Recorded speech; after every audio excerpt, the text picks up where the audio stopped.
One thing that's coming up a lot for us is employee generated content. When we actually started our agency, we just did lead generation. We focused heavily on LinkedIn, did obviously email outreach, all the traditional, cold calling. Then we started to realize that if we post for our clients, for especially at the executive level, we saw a lot better returns. We were seeing more meetings and just better closing rate.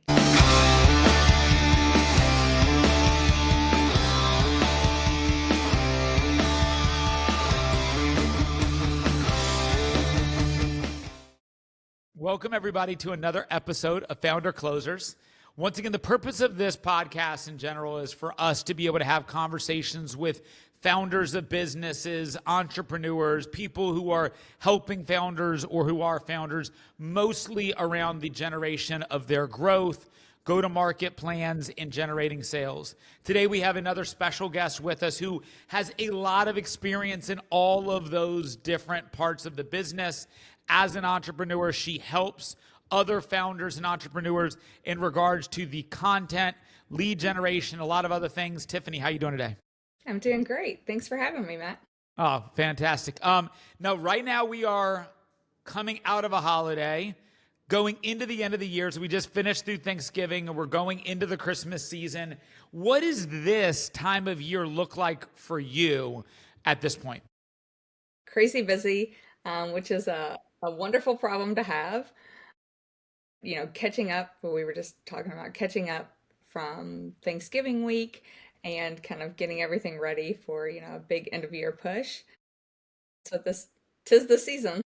This, for me, and it sounds like it's for you and for so often the people I talk to, this is, I would say, one of the most exciting parts of the year. It's a busy period with a lot of downtime because of the holidays. And then when we're up big time.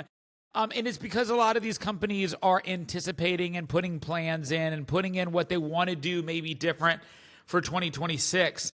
When you're working with clients, what do you see as the biggest new thing clients are wanting to talk with you about as you consult with clients, work with clients, maybe people you already work with or people you're considering work with? What's new on the discussion topic? And one thing that's coming up a lot for us is employee generated content. When we actually started our agency, we just did lead generation. We focused heavily on LinkedIn, did obviously email outreach, all the traditional, cold calling. Then we started to realize that if we post for our clients, for especially at the executive level, we saw a lot better returns. We were seeing more meetings and just better closing rate.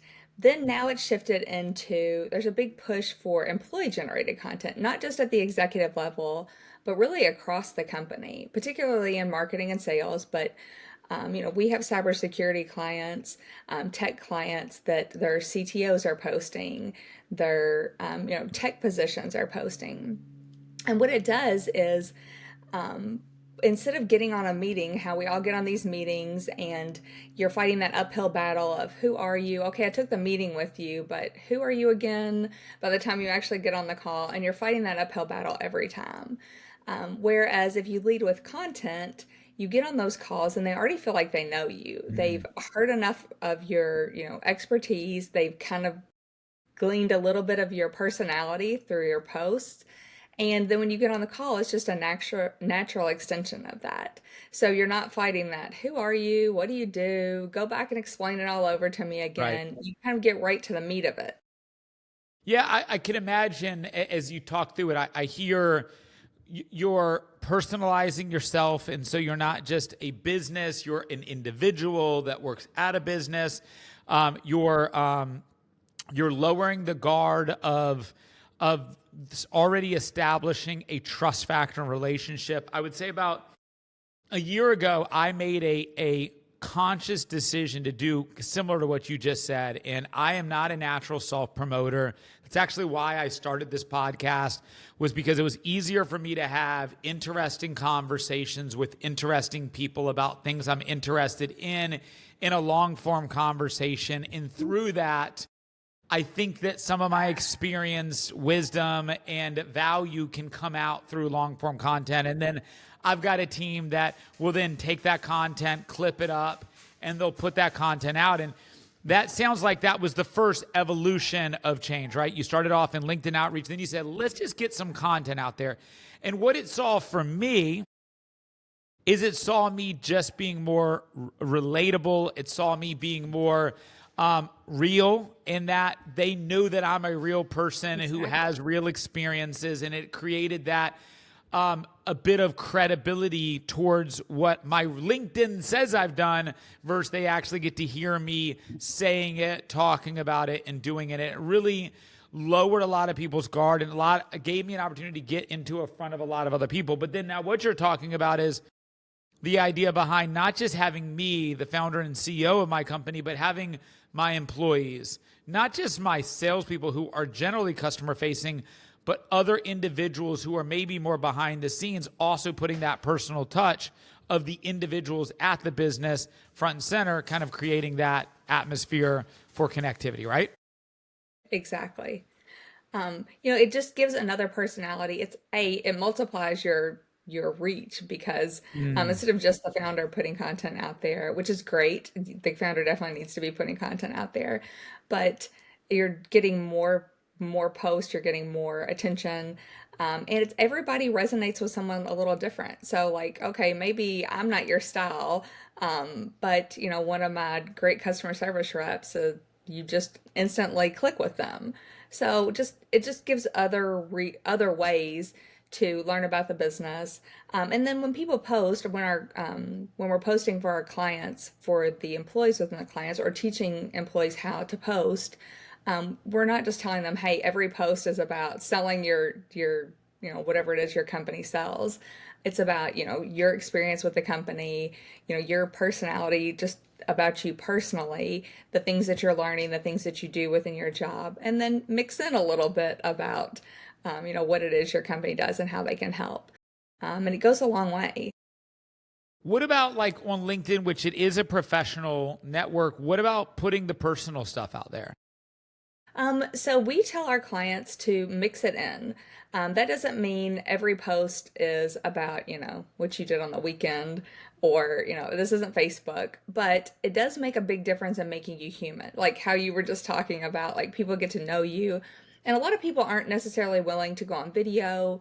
That's okay. They can still convey the same thought or we can get the same accomplished by them posting content and occasionally mixing in something personal. So maybe, your daughter just had a birthday and you throw that out.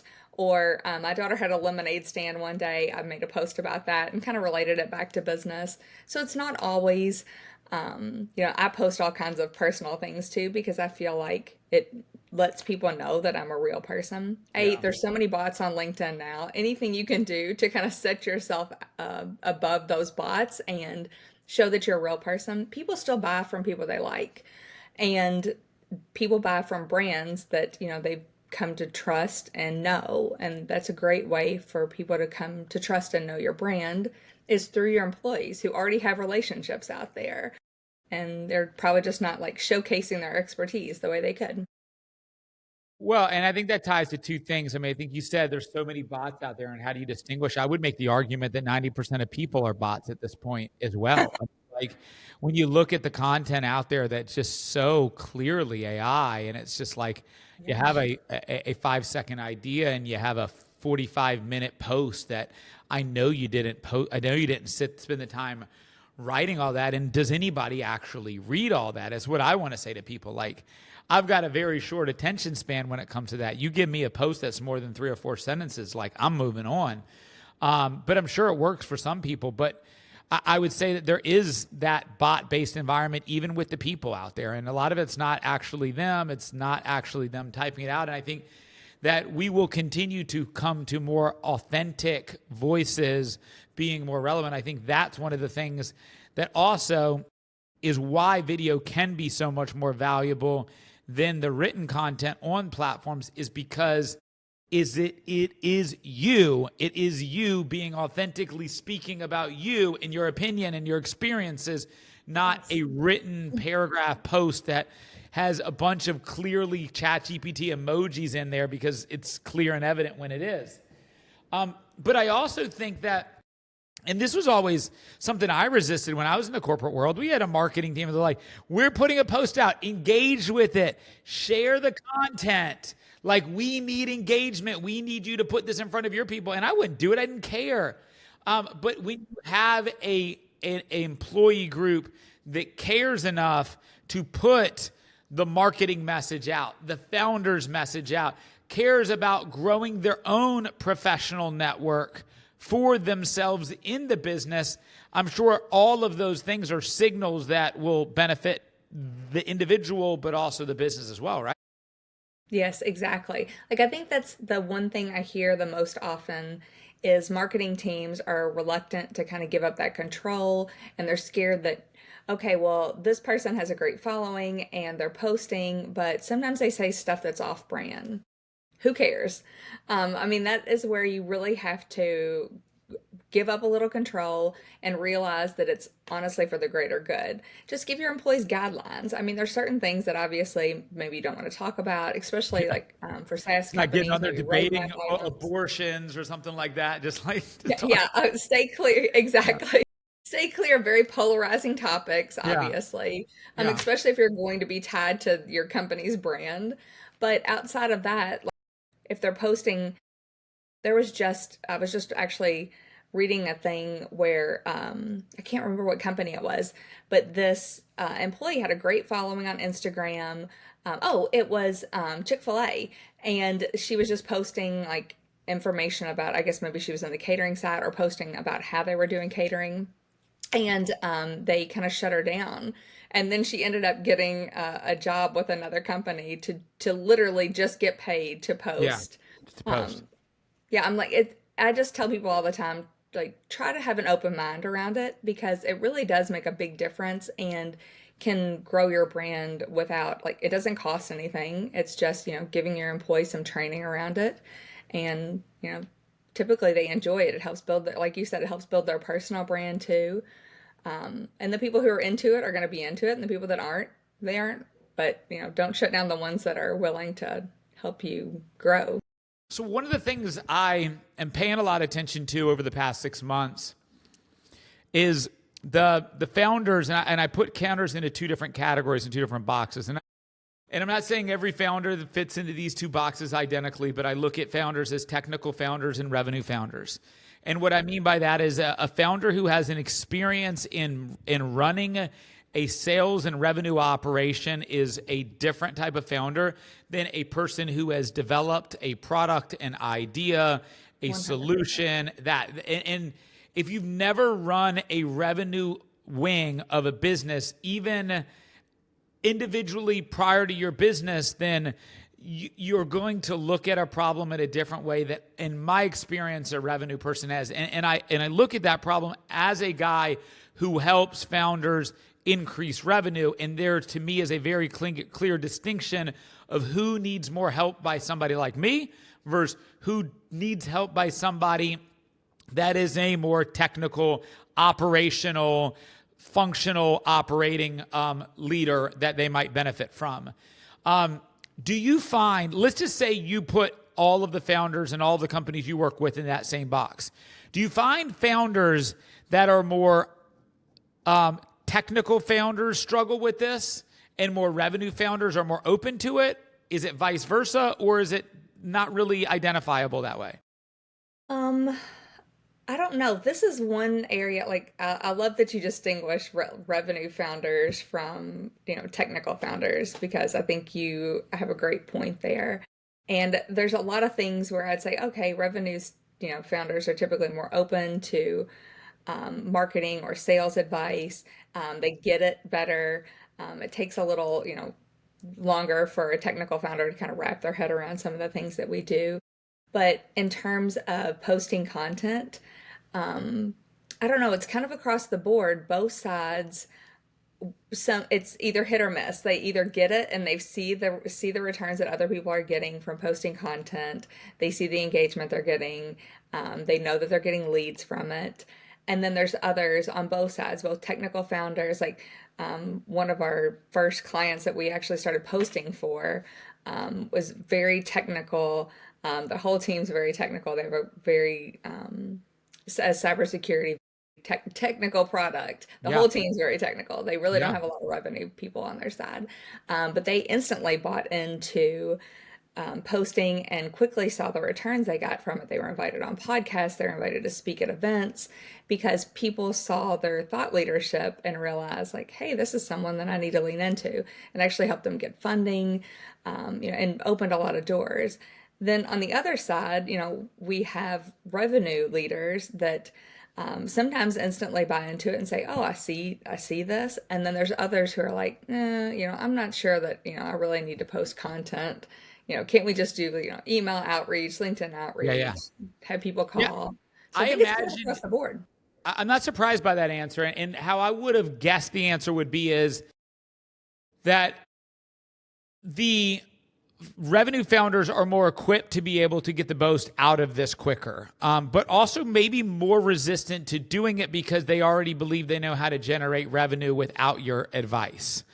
Now, to where I think the technical founders are probably less equipped to do it. And if they have a highly technical team who's likely not customer facing and personality driven, they might struggle getting more out of it, but might be willing to take your consultation much easier because they don't have an expertise in that topic. And you say, I work with X company, Y company, Z company who's done this and saw X amount. They look at the analytical breakdown of the benefit of that and they say, okay, perfect. I don't know how to do it. Do it. The revenue founder might say, okay, I might have a more personality driven team who's used to being in front of customers, but there's these 5 other levers I can pull in revenue before I would consider that. I would imagine that's probably the obstacles you have to face with those 2 different things. You're spot on. Okay, that's what I think. So right now, if you're looking to take on a new customer, and hopefully you are looking to take on a new customer or two, what is right now your ideal customer look like? The size, the business, the industry, the founder, what does it look like? We typically work with small to mid-sized businesses. Can you Our real define sweet, that when you say small to mid-size? Because that's different for everybody. yeah, our real sweet spot is typically either a very early SaaS startup, so even like a handful of employees, or we strictly work with B2B. But outside of a very early SaaS organization, it's typically like 10 to 100 employees, because they're well established enough. And the ones that we work with most often either have a internal SDR team that we can come in and help them really leverage LinkedIn, because a lot of them are doing all the other things. They're doing email, they're doing cold calling, they're just not really leveraging LinkedIn the way that they could, whether that's through both content and warm outreach and leveraging lead magnets. Teams that are already established that just need, some extra, they're not quite getting the number of meetings that they want. They want to set more meetings. They just don't know how to go about doing that. We can either come in and set up our process and help them, take over the process, or we can train their team on, from the ground up. Got it. Okay. Soft SaaS companies, likely pre-revenue, 10 to 100 employees, have a sales team in place, likely with a couple of SDRs, maybe an AE or 2 that's doing some of the presenting. Probably the founder's still involved in the sales process at this point in most cases, right? Something like Yes. that. And probably your biggest bread and butter right now is, on top of the employee generated content, would be the using the LinkedIn outreach as a lead generation resource, right? That Yes. summarize that well? Okay. Yeah, exactly. It's interesting because I've managed SDR teams as small as 4 people and as large as 40 people. And I was always that sales leader that you would hate, Tiffany, because I was resistant to using LinkedIn as a resource to my team. It was that same guy you just talked about. I am make 60 to 80 cold calls a day, beat your head against the wall, take that approach, maybe do an email outreach campaign. At this point, before when I was doing it, it was before really email automations were as such of a robust thing as they are today. Now, today, fast forward in my business, I hire, train, develop SDRs for companies. That's my primary business as a consultant. But for my company, I have 4 SDRs who work in my company, and we work almost exclusively out of LinkedIn. Almost all of our lead gen is out of LinkedIn. I have every one of them maximizes their connection requests per week. They have to. We have a strict plan to maximize their connection requests per week. I want to talk a little bit more about the strategy behind that. We have a very strong methodology that we've used to be able to get a high engagement rate through LinkedIn at this point. And I think a lot of it's been leveraged based off of the content that we put, similar to what you mentioned around the employee generated content. I don't have my employees creating content, but I have employees doing outreach, leveraging my created content, pointing back at what I do. So what I'm hearing you say is, for me, as a small founder I don't have a software company, but I do a lot of outreach. I should probably have my employee doing more content. Now, that content you would suggest would be video focused and picture focused and written, or how, like, what's the mix there? Well, so LinkedIn is actually making a shift towards video. Like they've gone back and forth Great. through the years where they're focused on video, then they don't focus on video. Right now, they're on an upswing on video. So I think if you can get people to create videos, that's great. That's by far the best. But just long form content with a picture does really well. Like LinkedIn algorithms like a picture of a face. Everyone's like, why do you post so many selfies? Like there's a huge difference in the engagement you get with and without a picture. It's like 50% more with a picture. Is that So I across the always board? Is that across the board? Is it like, and I'll ask this more in a politically correct way. Do men get the same engagement as women? Do attractive people get the same engagement as non-attractive people? Like, because I'm sure there's a variable in that. Well, okay, I would say that probably attractive people get a little more than unattractive people. Yeah. But in general, I think it's more about what you're talking about, and the algorithm just looks for a face in general. Okay. So like when we post for our clients, the ones who will give us pictures and let us create additional pictures for them, we see much higher engagement with those than if we create like a Canva kind of picture, like something like a carousel where carousels have just abysmal engagement right now. And I'm assuming it's because the algorithm is like turning away from those. Like, in fact, the other day I tried to post a carousel and it wants it to only go in video format now. So it's just more of LinkedIn's push to video. But I mean, the wind could blow the other way in like a week and they change what they're into. But for now, it's video and faces with your posts Okay. is what we see working. So Nate, yeah. So what I just heard you give me coaching on is to go to my attractive employees and say, you can post pictures. You're not attractive enough. Don't post a picture. I'm Yeah, gonna let's clip. not do that.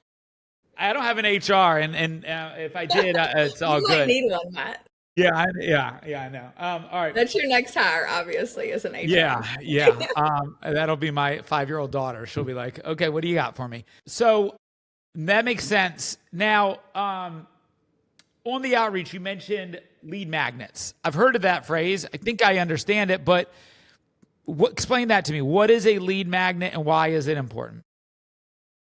So we use lead magnets in both our outreach and also in our content. So what makes a difference in content that is just great and people think you're smart and they don't buy from you, but they think you're smart, which is nice.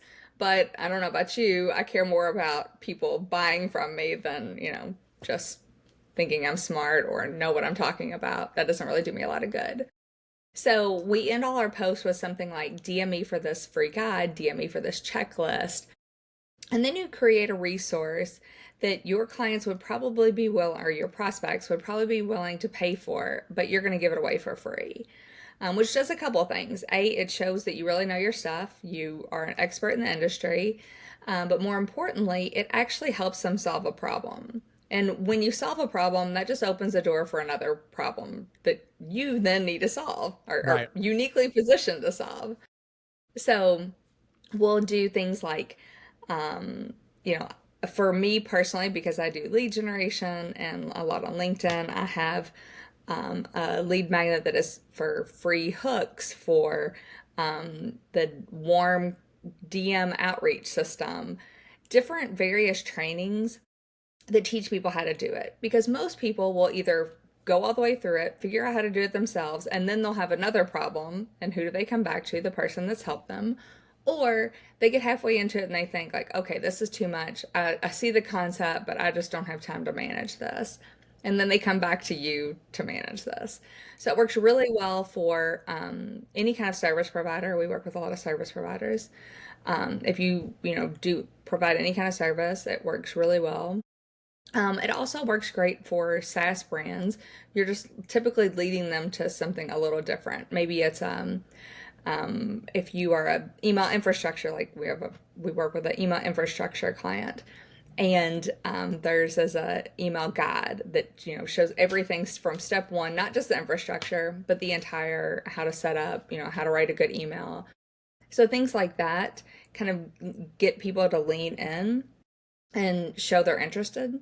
And then that's your cue as the salesperson to go back and say, hey, how did that, checklist go? How did that guide work out for you? Did you get anything out of it? It's a good Yeah. follow-up tool.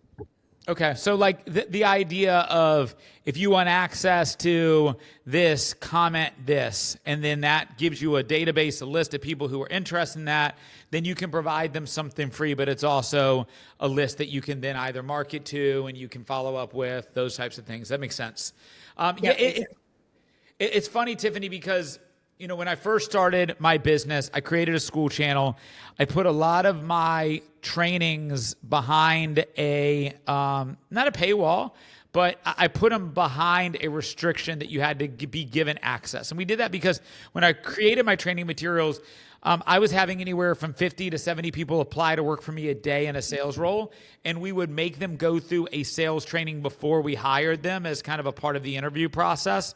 Now, I've recently redone all of the training videos and I've put all of them out for free. And my philosophy behind that is a training program is only as good as the coaching program behind it. So I can give you, any SDR, access to all of my training, but without the coaching behind it, it's not going to be as valuable. So the idea behind that is I needed to re-record the content anyway, because now I've got better video quality, I've got editors, I've got the ability to put out better content. So I re-recorded it. But now I'm like, hey, take it, watch my videos, take my trainings. And in turn, it just feeds the coaching business that I do. It feeds that side of it. So that one thing I think that a lot of people make the mistake of is when your free content is better than everybody else's paid content, you're going to win in the long run anyway. So it Yeah, sounds like that's a kind of a part of what you try to incentivize people to do. yeah, Put out as much very, free yeah. content. Yeah, I actually have and when you asked who I work with, I didn't think to mention this, but I also have a school community for those that aren't ready for us to do it for them, or like really come in and train a team if they're, a solopreneur or a small early founder that are still trying to figure out their lead generation motion. We have a school group for that. And similarly, we have, tons of trainings for, really leveraging LinkedIn and our entire process built in there. And then, people go through and they get the free content. And then oftentimes they reach out and say, hey, okay, I'm ready to work with you. Or it just goes a long way to kind of help them not only build trust, but it leads to, like you said, the consulting. They've gone enough through it that they understand what needs to be done, but probably need a little help and extra guidance getting there. Now, when you're working with some of these clients in regards to the employee generated content, do you feel like it's a thing that you in your role should guide them on the type of content they should do? Is that kind of what you offer? Or is it just more explaining to them the concepts and then let them kind of run with the content. And I ask this question because one of the things that we do for some of our clients when we're helping manage marketing and social media, and we don't do that a lot. Most of the ones we do are ones that have a podcast, and we do and produce podcasts for them. One of the things that my team did for me, and now I offer to clients as well, and I would suggest almost every company do this, and especially if you're an industry leader, if you have a voice, if you have an opinion, if you have value to offer. I show up, and I did this right before 2 hours ago. I show up every Thursday morning with nothing on my mind, but I have my hair brushed, I have my face shaved, and I've got on a nice shirt, in a sense. And then my team comes with anywhere from 10 to 15 to 20 hooks for me to create content on. And they'll just say, Matt, here's the topic, or here's the hook. And then I then add my organic content, my organic relevancy behind that, the hook. And so we've really learned how to value the hook into leading the clip with the hook and then adding the content behind it. And now they just bring to the table 5, 10, 15 different hooks every week. And then I just create 10, 15 different clips right there in a controlled setting. It's still me. It's organic. It's off the dome. It's not scripted or written. And it's so easy to do. And for all these people who are like, I need to do content, I just don't have time to do it. There's your answer. Show up 1 hour, have your team, creative people come to the table with ideas, reward them based off the ideas they have, and then all you have to do is have somebody edit that content up really quick and easy. Is that similar to like what you'll do, or is that kind of an extension? Yeah, no, I love that you have that process and you have dedicated time for it, because it's really all about like dedicating time. If anything that you find a priority and you want to get it done, dedicate time for it and it'll get done. But that's similar to how we work with our clients. So Okay, good. we'll meet weekly, because we really have to understand them to write for them. Some clients don't want to be on video, and that's okay. But we still meet with them and have our AI note taker in the background that's recording and taking great notes. And we'll ask questions. We ask personal questions, not too personal, but just in general about you as a person, things you like to do. Because the first thing we do when we start working with someone is we kind of go through this interview process and understand them more, because when we first take over their profile, we create their banner, we update their headline to something other than CEO of ABC company. We want it to quickly tell exactly who they help and how, in a way that catches attention and also says something human about them. So we need to know, like, do you like to fish? Do you like to hike? Do you play pool? Whatever it is that makes you you. I had a I don't play benefits. pool, but it looks like I do. It does look like you. That's just for looks. It wasn't bought for that reason, but I couldn't tell you the last time I actually played a game of pool. That's a good thing about pool tables. They're Yeah, fun for a while and then they typically for collect sure. dust. Yeah. But fun. It makes a nice backdrop though. Yeah, it's good for the aesthetic for sure. And I actually want to change it with the ping pong table. I don't think the ping pong table will look as professional, so that's why I haven't changed it. I'd get more use out of the ping pong table though. Okay, it makes total sense what you're saying. Now, when you bring this idea to the average entrepreneur, is there a lot of resistance? Is it like, I need to do it, I just don't want to do it? Or is it when by the time they're coming to you, they already need to do it and you're not having to like twist their arm too hard? Well, typically by the time we actually get on a meeting, they've seen a ton of my content. Yeah, yeah. And again, this is why that employee generated content works so well and executive generated content works so well. Is by the time we actually get on a call, they already know what we're going to talk about. They know, what I believe in, that I believe you should be creating content and how much that can help. They see the people who engage with my content and, ask for those lead magnets. The one thing on LinkedIn is that you don't always get to see, it's not like on Instagram where you'll say comment guide for this free guide. There's no tool to automate that, and LinkedIn doesn't do a great job of notifying you for every new comment on an old post. So that's why I always say DM me because I see all of my DMs. I might not see that you commented on a post from a week ago because I might not get a notification for that.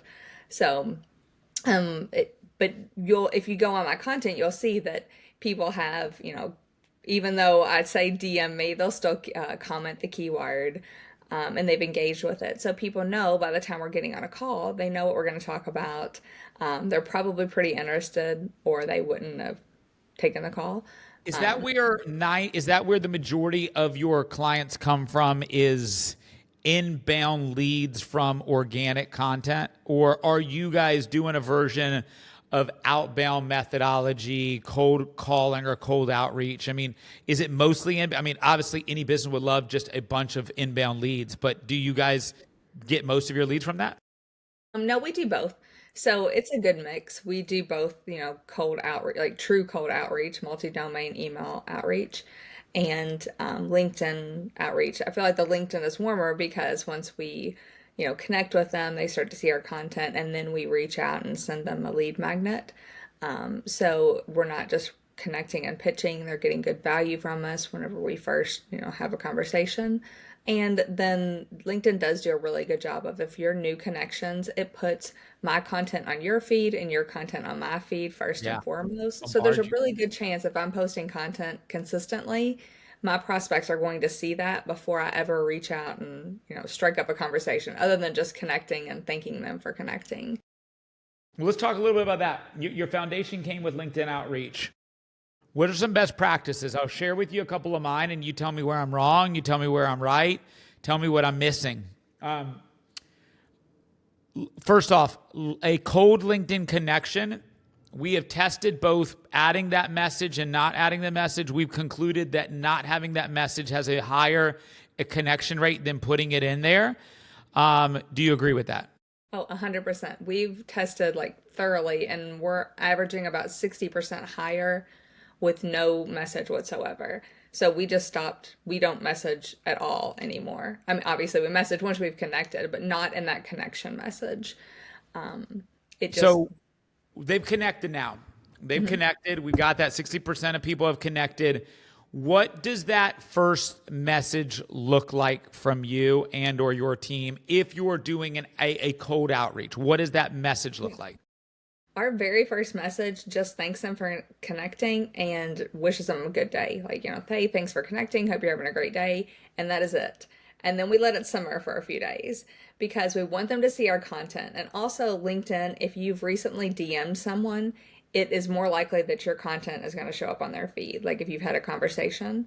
So even if you like want to re-engage old contacts and you go and like reach out and say, hey, hope you had a good Thanksgiving, that's going to also put your content back on their feed.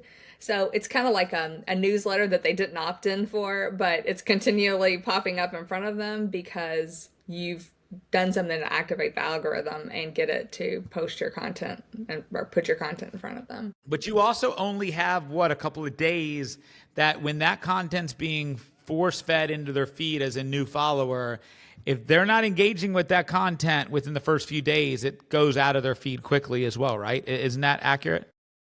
Yeah, so that's why we'll give it a few days, then we reach back out to them. So our first one is just thanks for connecting. Hope Yep, you're having a makes great sense. day. Then a few days later, typically 3 to 4, we reach back out and share with them a lead magnet.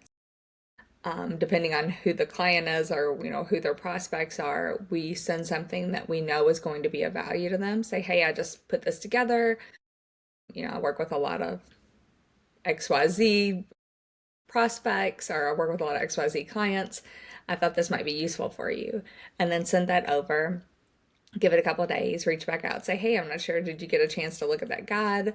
And that typically works really well for us. Even the people that don't open it, and our clients who have something that they can do quick and easy for free for them. Like for me, we can do a quick, easy profile review. We have clients that'll do a like website review, different things like that. If it's something easy that isn't incredibly time consuming, but we do want to put a little time behind it, and we specifically target this to their like top tier prospect. Oh my gosh, sorry, All crazy good. guy. So let me ask you this. So I've built out some sales teams for marketing companies before, and one of the things that we did, and when we did this, it changed the game completely. Now, what you just said is, if you could do a quick website audit, if you could do a quick online audit, are you saying, Tiffany, that you would do the audit and then send them the audit right then and there? Because what we would do in the past, which is what I would suggest anybody do, is I could put an audit together in less than 15, 20 minutes, but I wouldn't do it. I would say I did it. I would say, hey, we performed an audit on your website. We found some interesting things that we would love to share with you. Would you be interested in me sharing what we found with you? I'm trying to engage a response, not give them something without the response, prompting them to say, yes, I'd love to see what you have. Perfect. Let's jump on a quick call. It's probably easier for me to explain it to you than to send it to you. Because I did have a couple of questions around what I saw. Maybe some additional context would be valuable. And that used effectively got us a much higher engagement rate because it was act as if we put action in. It was more personalized, but we really were using a generic message that we could then act on quickly if they called us on our bluff, in a sense. Not to expose your process, but I don't need you to tell me if you do them, those or not, but that would be a recommendation I would give people who have the ability to do it. Don't waste your time doing it. Say you did it, prompt a response, and then do it after the response. Any thoughts or feedback on that? Exactly. So that's funny. That's exactly what we do. Okay, We say, hey, I just created this. I just checked out your profile, or, this is one that we use internally, but for clients, it depends on the particular prospect. But we'll say, hey, we just put together this, I just put together this profile review, or I just looked over your profile and I found a few things that I think might, a few quick changes that you could make, something like that. And then we wait for them to respond and then say, hey, can I send it over? Kind of get their permission to send it over. Or sometimes we'll say, hey, it'd probably be easier to go. And a lot of times we'll say, can I send it over? Because it's an easier ask. But a lot of people will come back and say, yeah, sure. And that's when we'll ask, hey, it might be easier. I'll send it over, but it might be easier if we hop on a call and then I can give you in more detail. And most people will agree at that point. Yeah, I agree. Once you kind of got them already engaged and hooked on the interest, then it's a lot easier to do that. And I always play that game, Tiffany, and I'm sure you probably do as well, which is the volume of activities that you can get to when you make a generic message where you're spread the web wide and fast versus the value of a personalized message, but the amount of time that goes in to creating that personalized message. It's that give and that take. So I always try to say, how can I make the message feel personal without it being personal so that I can still use this in a volume-based outreach program, but then have certain filters. One of the other things that we do, and I'm going to add to that too, is we also start everybody in an email outreach at this point. And then we have in our CRM that we've custom built, we have webhooks in our CRM that basically when somebody opens the email, whether they respond or not, it then auto prompts a connection request to be sent in through LinkedIn automated. And then when that connection request is accepted, then it auto responses a 24-hour message to be sent to them through LinkedIn. All of it's being done automated through the outreach once we put them into the automated campaign. And then anytime we get a response on LinkedIn or in the email, then it shuts down the automation and now it's manual responses from there. That's worked really, really well for us. And then one other tip that's worked really well for us, and I'd love to get your feedback on it, because it actually worked on you, which is how I can get in front of as many quality, important, valuable people is saying, hey, we'd love to feature you on our podcast. Would you be interested in being a feature? And the amount of engagement and responses we get on that message, and especially in a business-to-business environment, is through the roof. And so that's one thing that I would have almost every single one of your clients, and you, if you don't, I would absolutely say you should have a podcast, not even for views. not even for the clips, but for the purpose of being able to use the podcast for engagement in conversation to get you in front of the people that you would have trouble getting in front of when you have to lead with a sales pitch. What are your thoughts on that, Tiffany?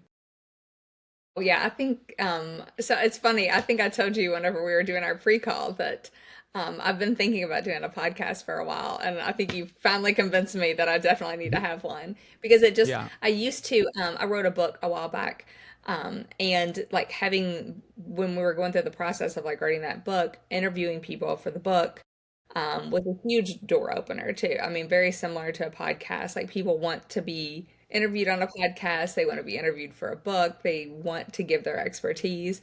And it gives you a nice foot in the door to have a great conversation with no pressure. You're not like trying to sell them anything. It just builds a great relationship. So I Yep. think it's an Yeah, excellent and idea. the I'm engagement through definitely that testing has your been through the location. roof. It's been through the roof. And I mean, I've been in front of so many people that I would have no business to be in front of if I didn't do that. And the amount of content that my podcast generates gives me the content to put on my social media to give me that natural relevancy that we talked about earlier that allows somebody to then go to my profile, see I'm the real person. And now, a year later, the guests that are willing to say yes to the podcast are 10x better than the guests that would have said yes a year ago because now I've got consistent, relevant, personalized content about me. And when I say I reach out, they get to see that I'm a real person who's, doing certain things in business at times. Tiffany, we're running up on time. Man, I could talk to you for hours. You and I have a lot in common. I've learned a lot. I've taken a couple notes. I've already actually, while on this podcast, have sent a message to my marketing manager and said, we need to work on the lead magnets. I've got a message for us in regards to the send a, hey, thanks for connecting, let it wait 2 days, and then do general outreach when doing cold prospecting, not podcast outreach. So I've already not just learned, but put into action some of the advice you've given me into my own business. What final words do you have for me, for the guest, for the audiences? What's final words? Well, it was so much fun talking to you, Matt. I appreciate it. We do have very similar, mindsets when it comes to outreach, and it was fun to get your take.